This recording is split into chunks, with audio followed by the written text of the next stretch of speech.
An audio interface for your computer can have more than two inputs. And in this video, I'm going to show you the difference between an audio interface that has two inputs versus an audio interface that has more than two inputs and how they show up within your computer.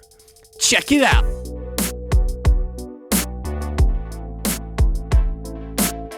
What's up? My name is Matthew Stratton, helping you create music and record audio. On this channel, I do setup videos, tutorials, and overviews just like this one. If you're new to the channel, consider subscribing.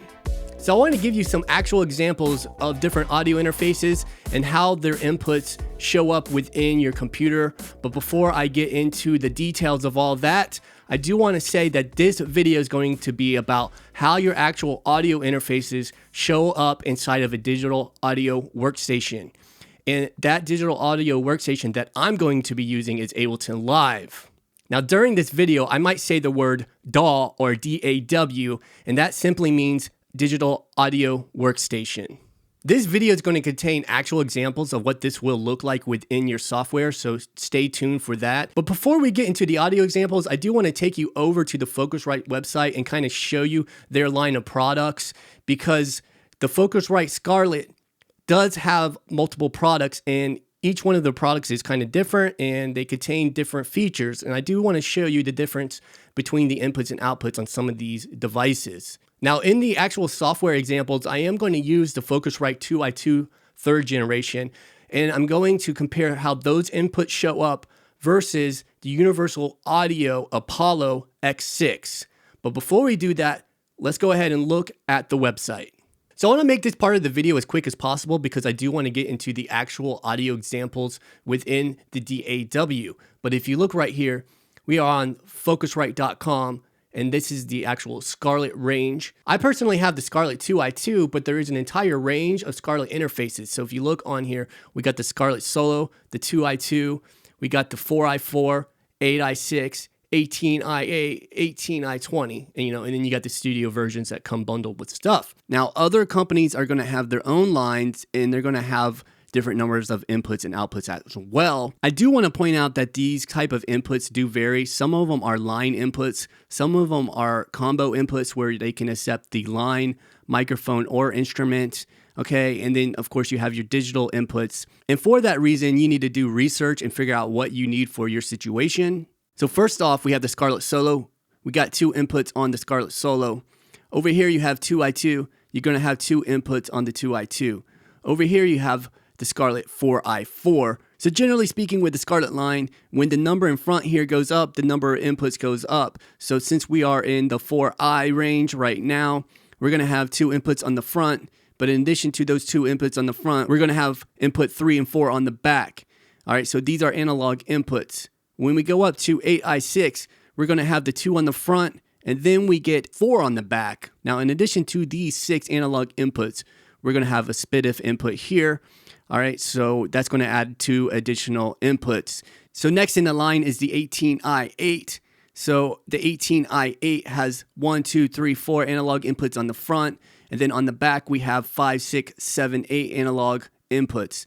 And then in addition to that, you have your SPDIF input, and then you have an optical input. So your optical input is going to allow for a great number of more inputs inside of this device. Now keep in mind, your SPDIF and optical inputs are going to be digital, and you need an external device to use these inputs. All right, so I went through that pretty quickly. So if you have any questions or concerns about what I just said, you can leave questions in the comments below, and I'll also leave links to these different devices in the description. So if you want more information, check out those links. So let's get into actual real world examples of how these can be useful. Now in front of me, I have my Focusrite Scarlett 2i2 third generation, and I have my MPC Live. So before we do anything, let's go ahead and look at this device. So on the front of this device, we have input 1 and input 2. Okay, on the rear of this device, we have our line outputs right and left. Right here is a USB cable, and we're sending this USB cable into the computer. Okay, I've already have the drivers installed, and it's powered on by the USB. So now I want to show you how I have the MPC Live connected to the Focusrite Scarlett 2i2. The MPC Live has an output here. So this is the master output, and it has a left output and a right output. So if you look, this black cable here is the left, the red cable here is the right. So outputs 1 and 2 are coming out of the MPC Live, going into 1 and 2 of the Focusrite Scarlett 2i2. Okay, and then whenever I hit play on this device, you'll see I'm getting an input here. Okay, so therefore we're all set up right there. And then this is just my headphone out so I can hear what's going on. So this is just a song I was working on the MPC Live. Now what I want to show you now is the settings inside of my DAW. The digital audio workstation that I'm using is Ableton Live 10 Suite. Now in Ableton Live 10 Suite, I have a new project open. I haven't done anything to it yet, but I want to show you something. If you go right here to the options and then preferences on the audio tab, if we select our driver right here as ASIO, and then I'm going to select the Focusrite USB ASIO device.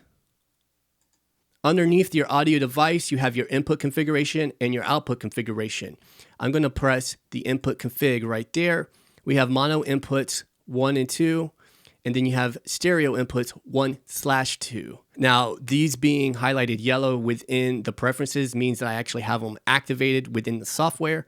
I'm going to press OK on that. Now, every interface is going to have its own inherent latency, and you could kind of change it based onto your specific system, but that's completely beyond the scope of what I'm trying to tell you in this particular video. So what I want to show you now is how the MPC Live actually shows up within the digital audio workstation. I'm going to get out of the preferences, and as a matter of fact, I'm going to delete these MIDI tracks because they're not going to do anything for us in this example. So what we have now are 2 audio tracks. Now if you look right here, it says audio from external in 1. This is actually the input from our Scarlett 2i2. Now over here on audio 2, it says audio from external in 2.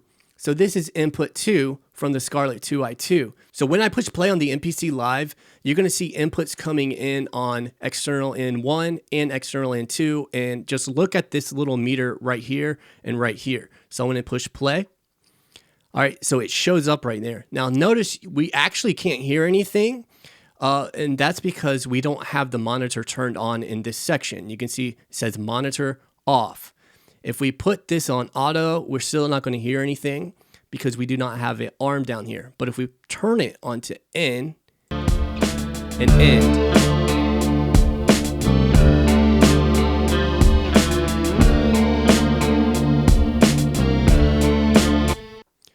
we actually hear the MPC Live coming in, and that indicates to us we successfully have everything hooked up properly. Now the MPC-1 is a stereo device, and these tracks inside of Ableton Live are stereo. So there's really no need to have 2 different audio tracks in this instance. All right, so let me show you what I mean. Right here where it says 1, if I push that, I can pick 1/2. Remember, this is what we set up in the preferences. So if I select 1-2, both inputs are going to come in on this track. As far as you're going to have your left input and then your right input, which correlates with input 1 and input 2. So at this point, I can pretty much delete this track because it's not serving any purpose. And if I push play on the MPC, we're going to see left and right comes through here. Now, if I wanted to record that, I would simply push arm here and then press record up here while this is playing. So I'm going to press record. All right, I want to push play on the MPC Live. The audio is going to come in and watch what happens.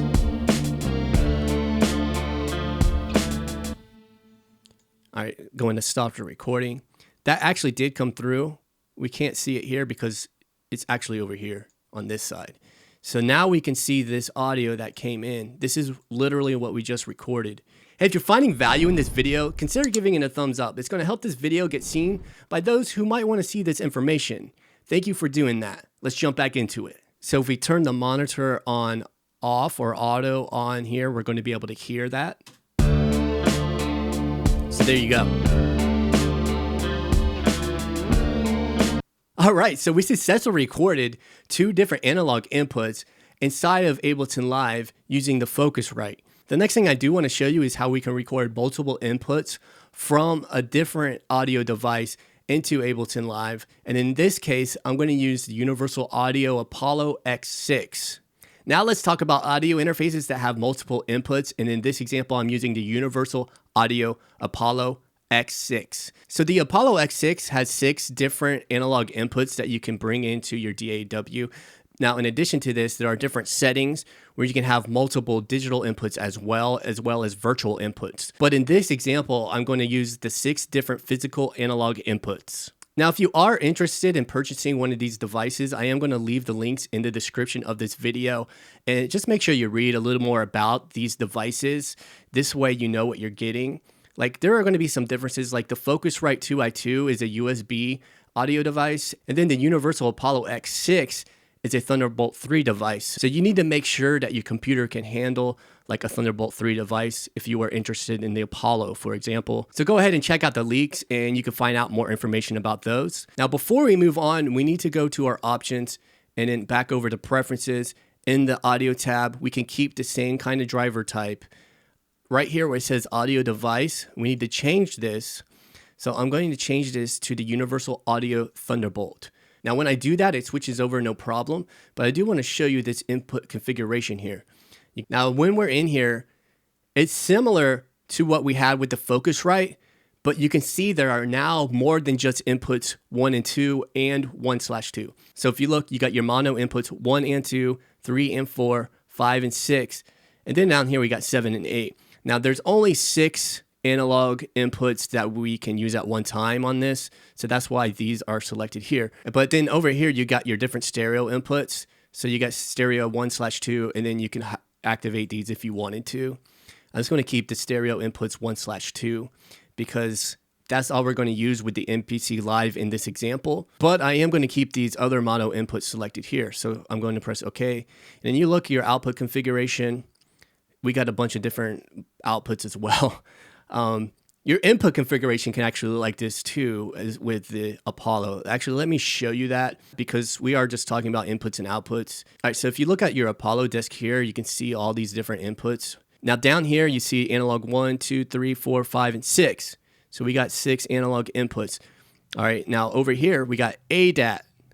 You got 8 different ADATs, and then you got SPDIF, and then you got your virtual. So that's what I'm talking about. When you have multiple different inputs, these are all the different, analog, digital, and virtual inputs that you can get with this audio device. Now over here, if you look at the settings, you can set this up how you want to. Now if you look, these are your different channel inputs, and how you set these up are the different inputs that you're going to be able to use within your digital audio workstation. All right, so if you look, I can change the outputs back to 8, for example.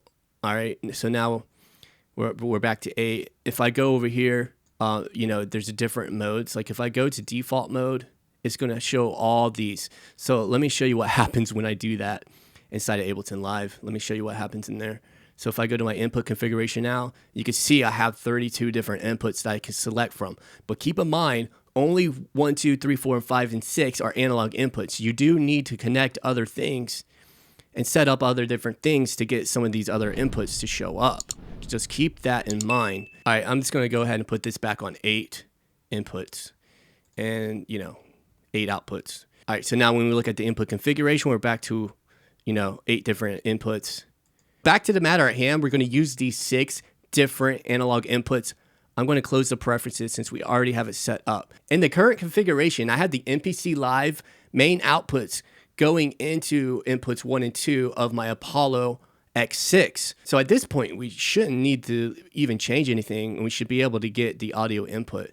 All right, so I'm actually going to put the monitor on in. And the reason why you want to turn monitor on and put it on in is so you can actually hear what's going on. So since we already have the input set as 1 and 2 right there, we should be able to hear what's coming in inputs 1 and 2 on the Apollo like right away because we have our monitor on in. So I'm going to push play on the MPC Live. And you can hear we're getting a good signal, and here's our input levels over here. So let's try to do a recording and see if we could just record in here.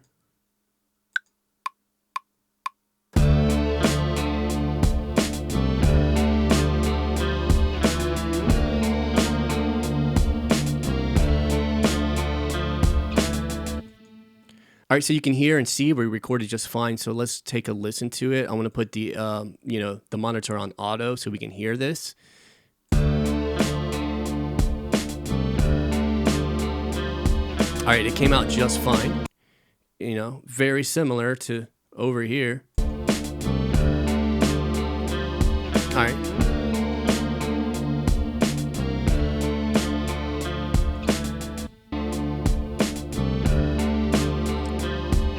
All right, there's slight variances within the actual recording itself as far as the gain level, and that just simply has to do with how you set your levels on your device. Okay, so you're gonna have to set your levels properly. There you go, it came out just fine, but let's talk about actually using the other inputs on the Apollo X6. So the MPC Live has 6 outputs, so what I'm gonna do is route these 6 outputs into the Apollo X6. And I'm gonna do that right now. So I'm using the example of the MPC Live because it's just easier to deal with in my environment. But if you were in a different situation, like let's say you wanted to plug 6 different mic preamps into these inputs, you can record 6 different things, like a guitar on one input, a bass on another input, vocals on another input, and then say drums on 3 different other inputs. So you do have options. I'm showing you with the MPC Live because it has 6 outputs, and I want to put those 6 outputs directly into the inputs of the Apollo X6. All right, so if you look at the back of my MPC Live here, I got a lot of stuff going on. All right, there's actually 6 different outputs coming out of my MPC Live, and they're going into the 6 inputs in the back of the Apollo X6. Now, I routed the different sounds within this sequence to the different inputs on the Apollo X6. Now, in regards to the outputs of the MPC Live, I have 1 and 2 being the snare and hi-hat, have output 3 being the kick drum, I have output 4 being the bass, output 5 is guitar 1, output 6 is guitar 2. Now, let's go ahead and set this up in Ableton Live so we can actually record from all 6 inputs at the same time. So this is audio track 1, this is going to be hi-hat and snare. All right, so then I'm going to add another audio track, and then I'm going to have this audio track be input 3. This is going to be the kick drum. And then I'm going to add another audio track. I'm going to put this as input 4. And then I'm going to rename this as bass. Then I'm going to add another audio track. I'm going to change the input to 5. And then I'm going to rename this to guitar 1. Then I want to add another input. Okay, and then I want to put that as input 6. And then I want to rename this guitar 2. All right, so there we go. We have all the inputs set up. So if you actually want to see that in the mixer view. All right, so here it is. Hi-hat, snare, input 1 and 2, kick, input 3, bass, input 4, guitar 1, input 5, guitar 2, input 6. So at this point, everything is set up as far as our inputs. Then we could just simply arm all these tracks for record. And if we wanted to monitor, we could put these on auto. All right, this way we can monitor what's coming in. And we're pretty much set up to record. So I'm going to go back to this other view so we can see it being recorded into here.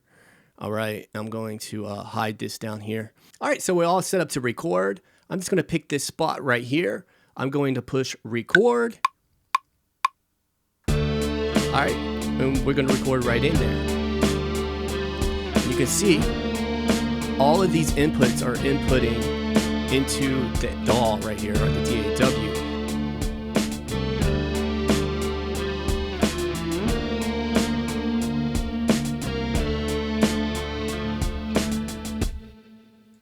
All right, so there you go. That's how you can record from 6 different audio sources at the same time using an audio interface. And if we wanted to, we could come over here and we could actually mix this to different levels. So let's listen to this back. I'm going to take the record arm off first. All right, and then I'm just going to play this back. And you can see everything is separate. So if we wanted the kick drum by itself, we got the kick drum by itself. We want a guitar by itself, or excuse me, the bass. Here's the bass by itself. So if I wanted to, change the level of it, I could change the level of it. This is going to be guitar 1. Let's go ahead and get this back on loop or something over here. All right, so if you look right here, here's the guitar. All right, so that's guitar 1. This is guitar 2. All right, if you want to bring the bass in, here's the bass. All right, here's the kick. Here's the snare and hi-hat. All right, so there you go. You're able to go in there now. You could adjust the levels. You could add effects on here, equalizers, compressors, any effect that you want to on your individual tracks. And we were able to record everything at the exact same time. If you want more information about audio interfaces and mixers, click or tap the screen over here. That's going to take you to a playlist that's going to have more videos like this one. Remember to subscribe to the channel and hit the bell icon to get notified when I come out with new videos. My name's Matthew. Continue creating music, and we will talk soon.